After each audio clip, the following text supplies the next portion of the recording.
Hello everyone, welcome you online class. Myself Neha Joshi, I am your science teacher in Navjyoti Global School Paharpani. Hope you all are fit and fine at home. तो बच्चों आज मैं आपको class 7 की science का chapter number 10 पढ़ाने जा रही हूँ, जिस चैप्टर का नाम है हमारा रेस्पायरेशन इन ऑर्गेनिज्म, जीवों में श्वसन। रेस्पायरेशन मतलब क्या होता है? श्वसन। तो हम किस में श्वसन के बारे में पढ़ेंगे? जीवों में श्वसन।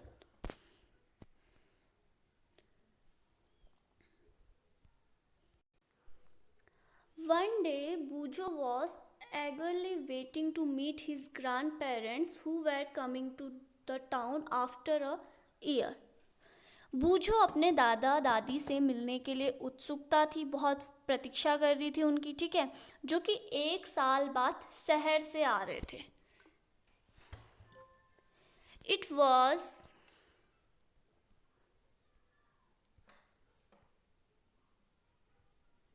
he was in a real hurry as he wanted to receive them at the bus stop.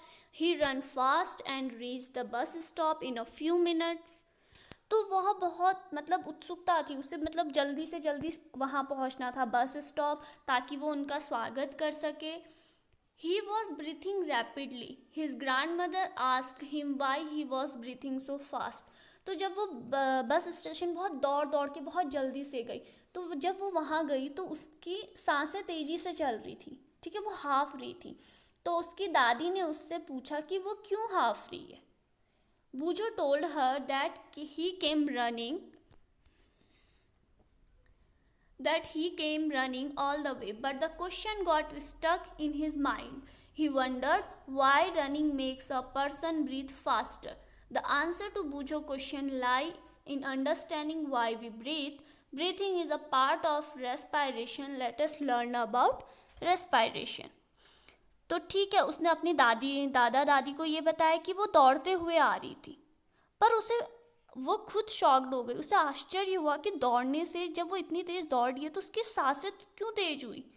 वो तो दौड़ के आई, तो दौड़ने से तो पाँव से दौड़ के आई ना, वो सांसों से थोड़ी ना दौड़ के आ रही थी। तो उसके दिमाग में यही क्वेश्चन घर आने तक था कि उसकी सांसें इतनी क्यों बढ़ी। तो अब हम इस चैप्टर में पढ़ेंगे इसके बारे में कि ये जो सांस लेना है, ये तो हमारे रेस्पायरेशन का फर्स्ट प्रोसेस है। तो इसके बारे में हम इस चैप्टर में आगे को पढ़ेंगे कि ऐसा क्यों हुआ। तो वाई डू वी रेस्पायर, हम सांस क्यों लेते हैं। In chapter 2 you learn that all organisms are made up of small microscopic unit called cell. हमने चैप्टर 2 में पढ़ा था कि हर कोई, ठीक है, प्रत्येक सजीव किससे बना है? छोटे छोटे माइक्रोस्कोपिक यूनिट कोशिकाओं से मिलकर बना है, ठीक है, छोटी छोटी संरचनात्मक इकाइयों से मिलकर बना है, जिन्हें हम क्या कहते हैं? कोशिका कहते हैं।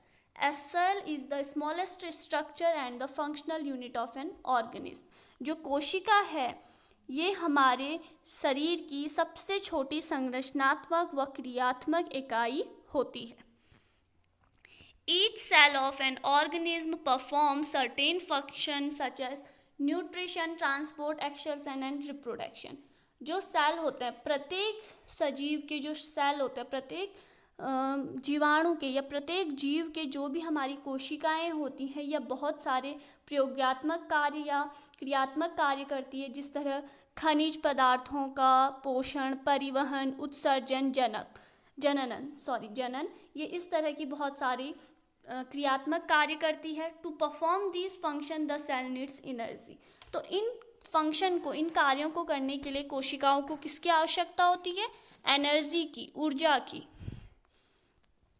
Even when we are eating, sleeping or reading, we require energy. But where does the energy come from? Can you say why your parent insists that you should eat regularly? The food has stored energy which is released during respiration. तो क्या आप जानते हैं कि हमें जो खाना खाते वक्त है, ठीक है, हम खाना खाते हैं, सोते हैं, पढ़ते हैं, इन सब में हमें ऊर्जा की आवश्यकता होती है। लेकिन ये ऊर्जा आती कहाँ से? तो हम पढ़ चुके हैं, हमें ऊर्जा कहाँ से मिलती है? हमें ऊर्जा भोजन से मिलती है, ठीक है। हम जो डेली नियमित रूप से हम भोजन खाते हैं, उससे हमें क्या मिलती है? ऊर्जा मिलती है। और जो भोजन में संचित ऊर्जा श्वसन के समय क्या होती है, निर्मुक्त होती है। जब सभी जीव भोजन करते हैं, ठीक है, जिस तरह सभी जीवों के लिए भोजन से ऊर्जा प्राप्त करने के लिए भोजन से ऊर्जा प्राप्त करना आवश्यक है, उसी लिए श्वसन भी क्या होती है, श्वसन जो हम सांस लेते हैं उसकी भी बहुत आवश्यकता होती है। अगर हम सांस नहीं लेंगे तो हम जीवित नहीं रहेंगे। Therefore, all organisms respire to get energy from food. तो भोजन, अतः सभी जीवों को भोजन से ऊर्जा प्राप्त करने के लिए श्वसन की आवश्यकता होती है। जो भोजन है, हमें भोजन से ऊर्जा कैसे मिलेगी, जब हम सांस भी लेंगे, क्योंकि सांस भी हमारा नीचे डाइजेशन में हेल्प करता है हमें। You know that air contain oxygen, हमें पता है कि हवा में क्या होती है, ऑक्सीजन होती है। We breathe out air which is rich in carbon dioxide, और जो हम सांस अंदर को लेते हैं उसमें हम ऑक्सीजन लेते हैं, और जो सांस हम बाहर छोड़ते हैं उसे हम क्या कहते हैं, कार्बन डाइऑक्साइड कहते हैं।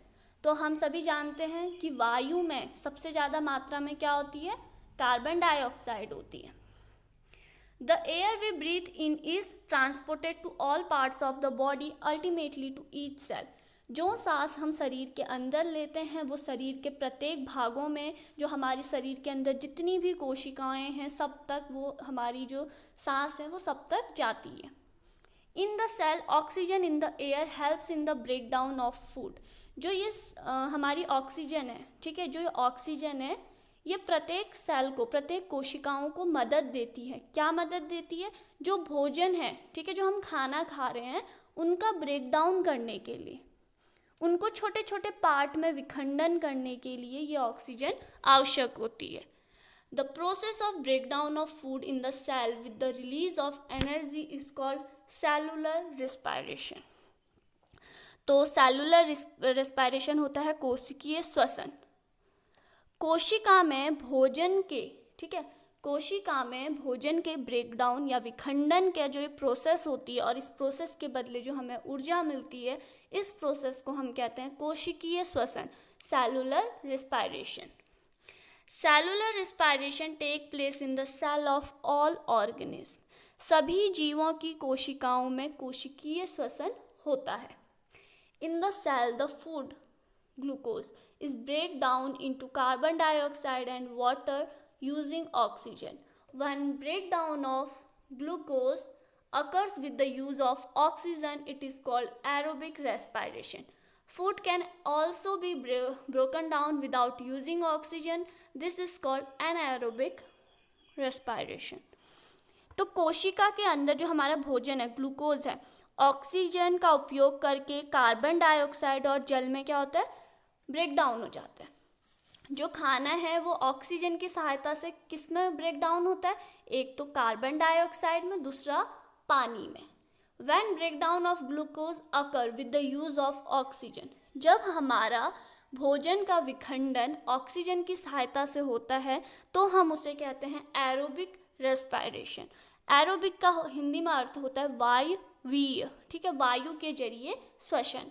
Food can also broke down without oxygen. जो भोजन है बिना ऑक्सीजन की सहायता से भी विखंडित होता है, ब्रोक डाउन होता है, तो उस प्रोसेस को हम क्या कहते हैं, एनाएरोबिक रिस्पायरेशन, अवायुवीय, बिना वायु की सहायता से, बिना ऑक्सीजन की सहायता से, तो इसे हम क्या कहते हैं, एनाएरोबिक रिस्पायरेशन। तो देखो, glucose in the presence of oxygen क्या क्या दे रहा है, कार्बन डाइऑक्साइड देता है, प्लस वाटर देता है, प्लस एनर्जी। कार्बन डाइऑक्साइड हम वापस से छोड़ देते हैं, ठीक है, हम ब्रीथ इन में जब हम ऑक्सीजन लेते हैं, ब्रीथ इन में जब हम एयर लेते हैं, हम तो लेते तो एयर हैं, अंदर जाके ऑक्सीजन यूज़ हो जाती है और कार्बन डाइऑक्साइड बाहर आ जाती है। वाटर हमारा यूरिन के जरिए बाहर आ जाता है, और एनर्जी हमें बहुत सारे फंक्शंस, बहुत सारे काम करने में सहायता देती है। You should know that there are some organisms such as yeast that can survive in the absence of air.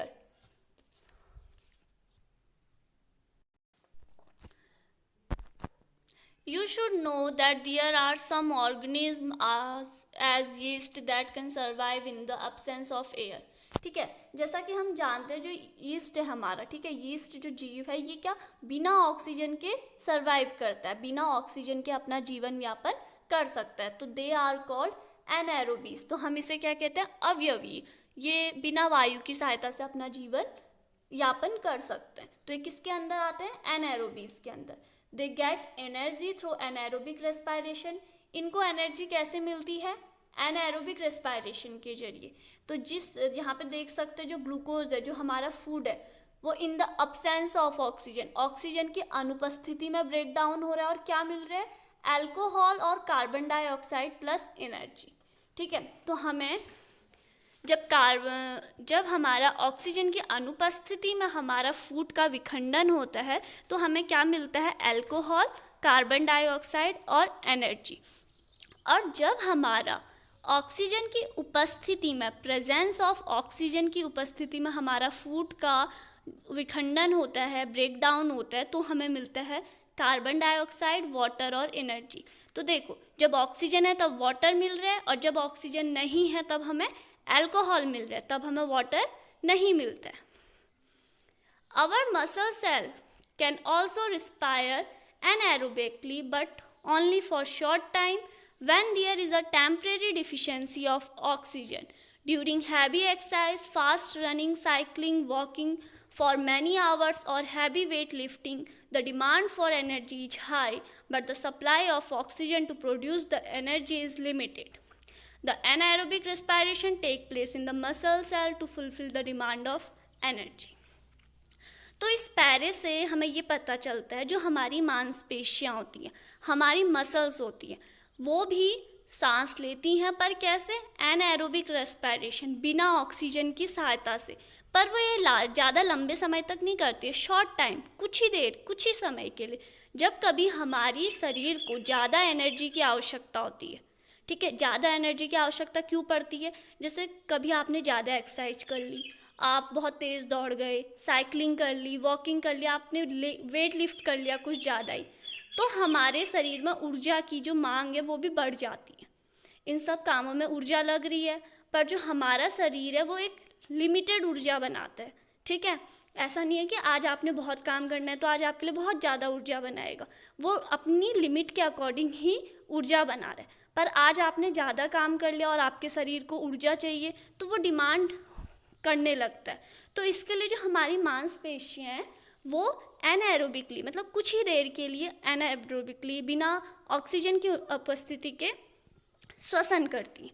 तो वो कैसे करती है, देखो, glucose in the absence of oxygen, lactic acid plus energy. तो जब हमारी मांसपेशियाँ श्वसन करती हैं तो क्या देती हैं, लैक्टिक एसिड प्लस एनर्जी, पर ये शॉर्ट टाइम के लिए करती। ऐसा नहीं है कि डेली मतलब ये प्रोसेस करती रहेंगी, जैसे हम सांस ले रहे हैं छोड़े, ऐसा नहीं। जब शरीर को ज़रूरत पड़ती है ऑक्सीजन की, ये प्रोसेस तब ही होती है। नेक्स्ट है हमारा 10.2 ब्रीथिंग। अब ब्रीथिंग होती क्या है, close your nostrils and mouth tightly and look at watch. आपकी जो नाक के 2 छेद हैं इनको बंद कर लो अपने हाथ से, और अपना मुंह भी बंद कर लो। ठीक है, ये मुंह भी बंद करो और नाक भी बंद करो, फिर देखो क्या होता है। How long were you able to keep both of them closed. कितने लंबे समय तक आप अपना नाक और मुंह बंद कर सकते हो।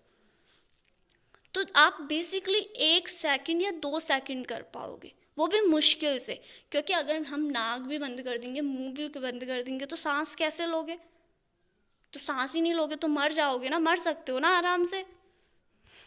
So now you know that you cannot survive for long without breathing. तो अब आप जान गए होंगे कि बिना ब्रीथिंग करे, बिना सांस लिए आप जिंदा नहीं रह सकते।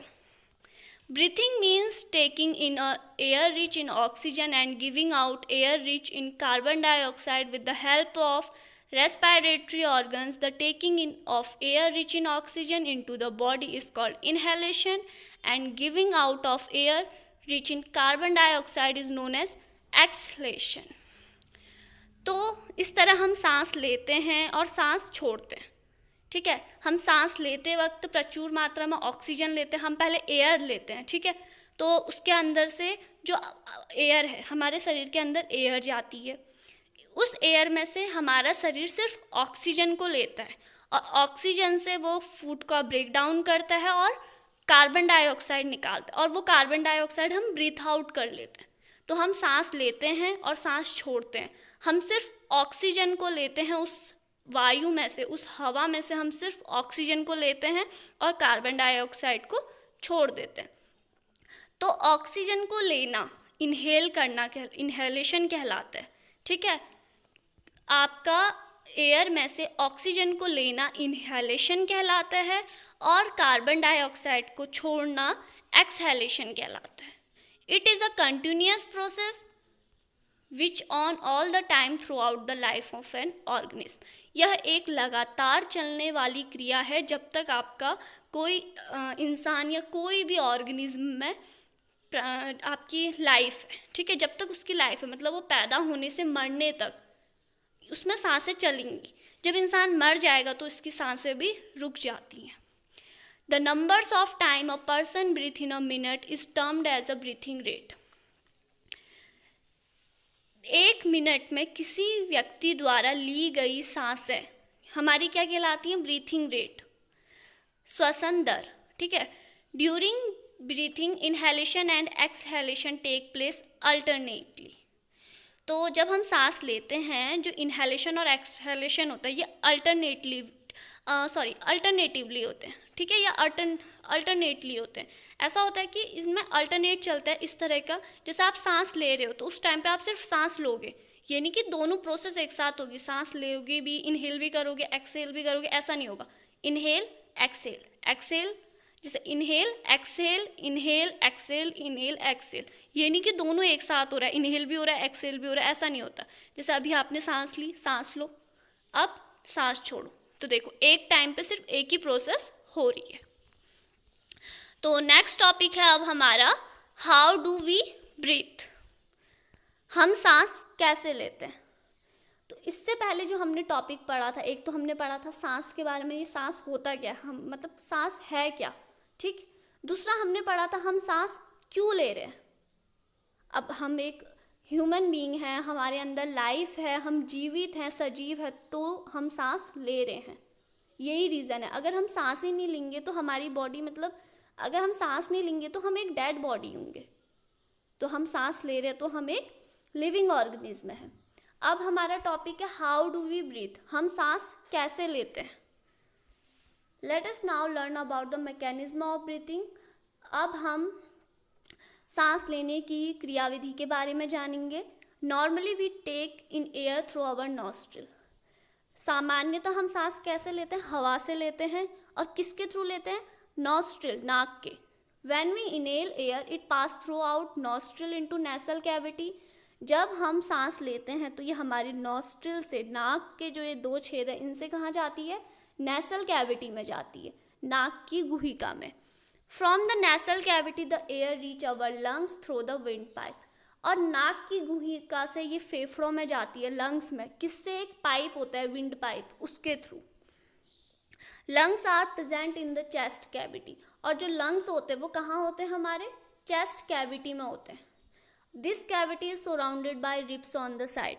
और ये कैविटी किससे घिरी होती है? रिब्स से। ठीक है, आपने रिब्स, इससे पहले हम रिब्स के बारे में पढ़ चुके हैं। तो रिब्स आप बता सकते होंगे कि हमारी बॉडी के दाएं और बाएं साइड कितने रिब्स होते हैं। तो हमारी बॉडी के एक साइड कितने रिब्स होते हैं? 12 रिब्स होते हैं। और large muscular seat called diaphragm. और इस रिब्स के नीचे एक लंबी सी परत होती है, इसे हम क्या कहते हैं? डायाफ्राम। ठीक है, breathing involves the movement of diaphragm and the rib cage. सांस जब हम लेते हैं तो डायाफ्राम और रिब केज, इन सब में क्या होता है? मूवमेंट होती है, गति होती है। During inhalation ribs move up outward and diaphragm moves down. Inhalation पे जब हम सांस ले रहे हैं तो हमारे रिब्स क्या होता है? Move up and outwards. जो रिब है हमारी वो क्या करती है? अप और जब हम सांस ले रहे हैं तो जो हमारी रिब्स है, जो पसलियां हैं, ये ऊपर और बाहर की ओर को, ठीक है, ऊपर और बाहर की ओर को गति करती हैं। एंड डायाफ्राम मूव्स डाउन, और डायाफ्राम नीचे की ओर को। तो आप एक बार देखो, अपनी बॉडी को इनहेल करो और अपने रिब्स और डायाफ्राम पे हाथ लगा के देख सकते हैं किस प्रकार हो रहा है।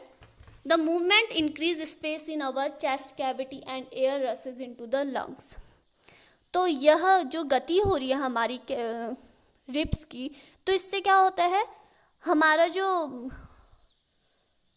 मूवमेंट इन स्पेस, जो चेस्ट कैविटी का जो हमारा स्पेस होता है वो बढ़ जाता है, और जो हमारा एयर है, जो हवा है, वो कहाँ जाती है, फेफड़ों में डायरेक्ट. और ड्यूरिंग एक्सहेलेशन, और एक्सहेलेशन के दौरान जब हम सांस छोड़ते हैं, रिब्स मूव डाउन, रिब्स नीचे की ओर डाउन करते हैं, डाउन और इनवर्ड, और डायफ्राम क्या हो जाता है, ऊपर की ओर आ जाता है. तो जिससे हमारा चेस्ट कैविटी का साइज घट जाता है, रिड्यूस हो जाता है, और एयर क्या होती है, बाहर को, जो फेफड़े हैं बाहर की ओर को एयर को धकेलते हैं.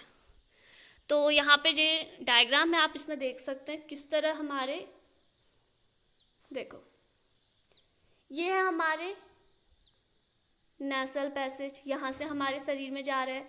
ओरल कैविटी ये मुंह के थ्रू, ठीक है. ये विंड पाइप है. हमारे फेफड़े कहाँ है, देख सकते हैं आप, लंग्स. रिब इस साइड, ये इस साइड पे भी है, हाँ रिब, पर इस साइड का आपको लंग्स का डायग्राम अंदर का दिखाने के लिए इस साइड को अभी आपके रिब्स यहाँ पे नहीं बना रखे. और डायफ्राम आप देख सकते हैं. तो इस तरह हम क्या करते हैं, सांस लेते हैं. तो यहाँ पे आप और देख सकते हो, ठीक है. डायफ्राम मूव्स डाउन, जब हम इनहेलेशन कर रहे हैं तो देखो रिब्स इस तरह बाहर को, पीछे साइड को जा रहे हैं, ठीक. और डायफ्राम मूव्स डाउन, ये किस तरह हो गया. और यहाँ पे देखो एक्सहेलेशन के एयर बाहर को आ रही है, और रिब्स क्या हो रहे हैं, मूव बैक हो रहे हैं. तो इस तरह आप देख सकते हैं कि किस तरह इनमें हो रहा है. तो नेक्स्ट है, what do we breathe out. What do we breathe out, हम ब्रीथ आउट क्या करते हैं, ठीक है. हम ब्रीथ आउट में बाहर क्या निकालते हैं. तो जैसे कि हमें पता है हम ब्रीथ आउट में क्या करते हैं, ऑक्सीजन को बाहर निकालते हैं. तो यहाँ पे आप देख सकते हो, the percentage of oxygen and carbon dioxide in inhaled and exhaled air. Inhaled 21% oxygen, lungs, carbon dioxide exhaled. तो इस डायग्राम में हम देख सकते हैं कि फेफड़ों में हमारे ऑक्सीजन और कार्बन डाइऑक्साइड की मात्रा किस तरह रहती है. तो इसके अकॉर्डिंग आप देख सकते हैं 21% ऑक्सीजन में, 0.04% कार्बन, और 16.4% ऑक्सीजन में, 4.4% कार्बन डाइऑक्साइड, इनहेल्ड और एक्सहेल्ड. नेक्स्ट है हमारा ब्रीथिंग इन अदर एनिमल्स. तो ये तो हमने अभी ह्यूमंस में पढ़ा था कि ब्रीथिंग कैसे हो रही है, ठीक है. Breathe in, breathe out, inhalation, exhalation, aerobic, anaerobic. तो अब हम पढ़ेंगे एनिमल्स में. Animals such as elephant, lion, cow, goat, frog, lizard, snake, birds having lungs in their chest cavity like the human being. तो ये जितने भी अभी यहाँ पे एनिमल्स के नाम मैंने पढ़े, इन सब में क्या होती है, चेस्ट कैविटी होती है जैसे ह्यूमंस में होती है, और इनके अंदर लंग्स भी पाए जाते हैं जैसे ह्यूमन में होते हैं. How do other organism breathe, do they also have lungs like those of human. तो इनके अलावा जो ऊपर पे हमारे जानवरों के नाम दिए, इनके अलावा जो और जानवर होते हैं जिनके पास फेफड़े नहीं होते हैं, लंग्स नहीं होते हैं, तो वो कैसे सांस लेते हैं. तो पहला एग्जाम्पल है हमारा cockroach. A cockroach has small opening of the sides of its body. Other insect also have similar opening. The opening are called spiracles. Insects have a network of air tube called tracheae for gas exchange. Oxygen-rich air rushes through spiracles into tracheal tube, diffuse into the body tissue and reach every cell of the body. Similarly, carbon dioxide from the cell goes into the tracheal tube and move out through spiracles. तो जैसे cockroach है, cockroach के शरीर के side वाले भाग में छोटे छोटे से होल होते हैं. ऐसे ही जो और कीट हमारे उनके भी होते हैं, ठीक है. जो ये छेद होते हैं, ठीक है, शरीर के साइड पोर्शन में, ठीक, या आप पीछे के भाग में कह सकते हैं. तो ये जो छेद होते हैं ये हमारे होते हैं श्वसनरंध्र, या आप इसे कह सकते हैं स्पाइरकल्स, ठीक है, स्पाइरल. तो जिसे हम क्या कहते हैं, स्पेरिकल्स। ठीक, तो ये कीटों में जो हमारा गैस का, ठीक, गैस का जो आना जाना होता है उसके लिए जो हमारे अंदर एक पाइप बिछी होती है पूरी, ठीक है, जिनके थ्रू हमारा वायु आती है जाती है, एक वायु का जाल होता है जिसे हम कहते हैं ट्रैके। ये होता है श्वास प्रणाल या फिर वातक। ऑक्सीजन समुद्र वायु ऑक्सीजन जो होता है हमारी भरपूर वायु से सांस की जो हमारे स्पेकल्स हैं उनमें जाता है और उनके थ्रू हमारी कोशिकाओं में जाता है। ठीक है, जो पाइप लगे होते ट्रैकिया, तो उसके थ्रू हमारा इनमें सांस अंदर बाहर होती है। आप देख सकते हैं अंदर पाइप के जरिए फ्लो हो रहे हैं और शरीर के अंदर कैसे जाते हैं, स्पाइरकल्स के थ्रू, जो इसके श्वास रंध्र होते हैं उनके थ्रू। और इसी तरह कार्बन डाइऑक्साइड शरीर से बाहर निकलती है। तो ये जो एयर ट्यूब्स होते हैं और जो ये ट्रैकिया होता है ये सिर्फ कीटों में, इंसेक्ट्स में पाया जाता है। नेक्स्ट है हमारा अर्थवॉर्म। तो अर्थवॉर्म का तो हम इससे पहले पढ़ चुके हैं, ठीक है, चैप्टर 9th में, हम क्लास 6th में, कि वो किस तरह इसके अपनी स्किन के थ्रू सांस लेते हैं। ठीक, the skin of an earthworm feel moist and slimy on touching, gases can easily pass through them. Though frog have a pair of lungs like humans, they can also breathe through their skin which is moist and slippery.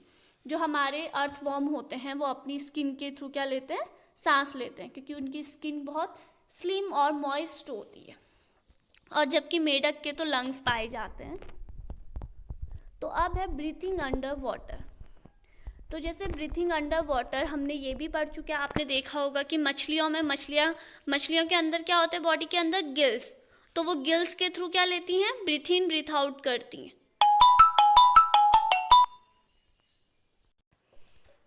तो जैसे कि हमें पता है कि मछली किसके करती है, गिल्स के थ्रू। किसके थ्रू सांस लेती है, गिल्स के। जैसे हम मनुष्य ह्यूमन बींग्स नाक के थ्रू सांस लेते हैं, तो मछली किसके थ्रू लेती है, गिल्स के through. Gills are well supplied with blood vessels for exchange of gases. तो गिल्स का जो सप्लाई होता है वो ब्लड वेसल्स के साथ भी होता है, जिससे कि हमारा गैस के पासेस में ईजी रहता है। तो आप देख सकते हो यहाँ पे soil particles, root hair, air space दिखाया गया है। तो ये आपको बताया गया है कि किस तरह हमारा प्लांट्स में रेस्पिरेशन होता है। तो देखो, root observe air from the soil. जो रूट्स होती है, पौधों की जड़ें होती है, वो मिट्टी से क्या लेती हैं, एयर को एब्जॉर्व करती हैं। तो इस चैप्टर में हमारे कीवर्ड्स हैं aerobic respiration, diaphragm inhalation, anaerobic respiration, exhalation, spiracles, breathing rate, cellular respiration, gills, lungs, trachea, ribs. तो नेक्स्ट आप यहाँ पे देख सकते हैं व्हाट यू हैव लर्नड। आपको यहाँ पे शॉर्ट टर्म्स में 1 वर्ड आंसर, 1 लाइन आंसर यहाँ पे आपको अवेलेबल है। देखो, increased physical activity enhance the rate of rating. इसी तरह इन अर्थवॉर्म, इन एनिमल्स, यहाँ पे आपको जो इस चैप्टर में हमें पढ़ा था इन शॉर्ट यहाँ पे दिया गया है। तो अब आते हैं इसके एक्सरसाइज पे। तो फर्स्ट क्वेश्चन है हमारी एक्सरसाइज का, why does an athlete breathe faster and deeper than usual after finishing the race? तो जो एथलीट होता है, जो धावक होता है वो दौड़ने के बाद बहुत तेज सांस क्यों लेता है, मतलब हाफता क्यों है। तो आप यहाँ पे देख सकते हो, an athlete need to supply extra energy to his muscle cell which have worked hard during running. तो जो एथलीट होता है, जो धावक होता है, वो उसको एक्स्ट्रा एनर्जी की ज़रूरत होती है और अत्यधिक ऊर्जा की ज़रूरत होती है, क्योंकि उसकी मांसपेशियों ने जब दौड़ रहे थे तो उसकी मांसपेशियों ने बहुत ही वर्क किया है। ठीक है, तो उसने बहुत ओवर काम किया है। ठीक है, जिस टाइप से वो दौड़ा है, जितना वो दौड़ा है, तो उतनी ही उसे एनर्जी भी चाहिए। तो यही रीज़न है। तो नेक्स्ट है list the similarities and difference between aerobic and anaerobic. तो सिमिलैरिटीज आपको यहाँ पे दी है। In both aerobic and anaerobic the food is broken down to release energy. हमारा एनारोबिक और एरोबिक दोनों प्रोसेस में हमारा फूड ब्रोक हो जाता है, विखंडित हो जाता है, और क्या देता है, एनर्जी। दोनों प्रोसेस में देता है, पर एक प्रोसेस में हमें क्या देता है, वो वाटर देता है, और दूसरे में अल्कोहल। एक में ऑक्सीजन की उपस्थिति में होता है, एक में ऑक्सीजन की अनुपस्थिति। तो आप यहाँ पे देख सकते हैं, आपको डिफरेंस इनमें मिल जाएगा। नेक्स्ट है, why do we often sneeze when we inhale a lot of dust laden air. जब हमारी नाक पे बहुत सारा डस्ट जम जाता है तो हम क्यों छींकते हैं, ठीक है, हम स्नीज क्यों करते हैं। तो आप यहाँ पे देखो, sneezing expels the foreign particles from the inhaled air so that only clean air enters our body. तो स्नेल से जब हम स्नीज करते हैं तो हमारी नाक बंद जैसी हो जाती है, तो बहुत सारे डस्ट पार्टिकल वहाँ पे जो हम सांस ले रहे हैं वहाँ पे आपका एक साइड से वॉल की तरह काम करता है। अगर हम एक बार स्नीज कर ले तो वो सब स्नीज हो जाते, वो उड़ जाते हैं, तो थोड़ा सा हमारी नाक साफ हो जाती है, जिससे हम इजी से ब्रीथ ले पाते हैं। तो आपको यहाँ पे एक टेस्ट ट्यूब दिया है, फिर टेक द 3 टेस्ट ट्यूब अगले क्वेश्चन में, और आपको तीनों को 3/4 वाटर से भरना है। फिर आपको उसे ABC लेवल करना है, और आपको keep a snail in a test tube. एक में आपने स्नेल डालना है टेस्ट ट्यूब में, एक में आपने वाटर प्लांट डालना है, और एक में स्नेल प्लस प्लांट डालना है। फिर आपने देखना है कि किस में which test tube would have highest concentration of CO2। तो इस तरह आपको दिखेगा कि टेस्ट ट्यूब A, क्योंकि टेस्ट ट्यूब A में हमारा क्या स्नेल है। तो आप यहाँ पे देख सकते हैं रीजंस आपको क्या क्या दिए हैं। नेक्स्ट है आपका टिक द करेक्ट आंसर। तो A है आपका, इन cockroach air inter through. Cockroach में एयर कैसे आता है, वायु कैसे आती है, लंग्स के थ्रू या गिल्स के थ्रू या स्पार्कल्स के थ्रू या स्किन। तो अभी हमने पढ़ा था किसके थ्रू, स्पार्कल्स के थ्रू।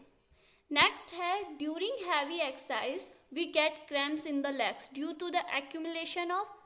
ज़्यादा एक्सरसाइज करने से हमारी जो लेग्स हैं उनमें क्रैम्प्स आते हैं। वो क्यों आते हैं, कार्बन डाइऑक्साइड की वजह से, या लैक्टिक एसिड की वजह से, या फिर अल्कोहल की वजह से। तो इसका आंसर है आपका लैक्टिक एसिड। तो इसी तरह आपका C का, आपको normal range of breathing rate पर मिनट, ठीक है।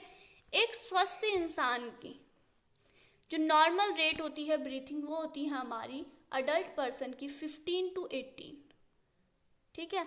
आप 1 मिनट में 15 से 18 टाइम तक क्या लेते हैं, सांस लेते हैं। तो नेक्स्ट है हमारा answer the following match the column. तो ईस्ट का अल्कोहल, डायफ्राम का चेस्ट कैविटी, स्किन का अर्थवॉर्म, लीव का स्टोमेटा। तो इस तरह आपको ये मैच द फॉलोइंग यहाँ पे दिए हुए हैं। ट्रू एंड फॉल्स, ये भी इजी, आप ये भी इजी कर सकते हैं, ठीक है। और लास्ट है आपको एक डायग्राम आपको जो हमने ह्यूमंस में रिस्पायरेटरी पढ़ा था, ठीक है, रिस्पायरेटरी सिस्टम। तो यहाँ पे एक पजल दिया है हमें, इनमें से हमें जैसे the air tube of insect, तो इस तरह आपको इस पजल को सॉल्व करना है। तो ये था हमारा 10th चैप्टर, जिसमें हमने क्या पढ़ा, रेस्पायरेशन के बारे में पढ़ा, हम ब्रीथिंग कैसे लेते हैं इसके बारे में हमने सीखा, ह्यूमंस में ब्रीथिंग ऑर्गन्स क्या क्या हैं, और कॉकरोच कैसे ब्रीथिंग लेते हैं, और जो हमारे मछली में रहते हैं जीव जैसे मछली, वो कैसे लेती है, गिल्स के थ्रू। तो इस तरह इस चैप्टर में हमने ये सब चीज़ें पढ़ी।